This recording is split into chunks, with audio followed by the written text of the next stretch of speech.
Bonjour à tous, amis lectrices et lecteurs. J'ai retrouvé dans ma bibliothèque ce volume 1 de Dune, du cycle de Dune de Frank Herbert. Récit de pure science-fiction dans un univers où la Terre n'a pas sa place.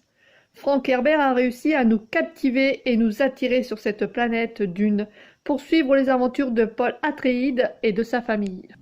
Un roman de science-fiction avec des voyages dans l'espace, complots, mariages arrangés, mais également sacrifices et combats, font de cette histoire une aventure extraordinaire pour survivre sur une planète totalement sauvage. Je vous recommande ce premier volume. J'ai adoré le livre la première fois au collège et je l'ai acheté plusieurs années plus tard pour le relire. Voici maintenant un extrait du livre. Durant la semaine qui précéda le départ pour Arrakis, alors que la frénésie des ultimes préparatifs avait atteint un degré presque insupportable, une vieille femme vint rendre visite à la mère du garçon Paul. C'était une douce nuit. Les pierres anciennes du Castel Caladan, qui avait abrité 26 générations d'Atréides, étaient imprégnées de cette fraîcheur humide qui annonçait toujours un changement de temps.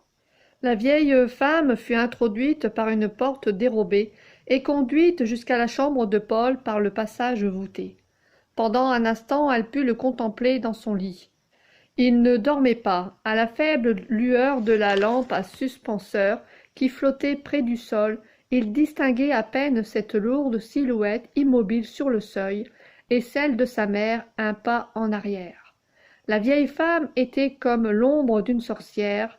Sa chevelure était faite de toiles d'araignée qui s'emmêlaient autour de ses traits obscurs. Ses yeux étaient comme deux pierres ardentes. « N'est-il pas bien petit pour son âge, Jessica ?»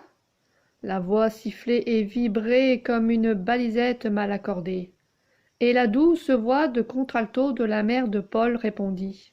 « Il est bien connu que, chez les Atréides, la croissance est tardive, votre révérence. » Merci à tous de me suivre, je vous dis à bientôt pour d'autres aventures.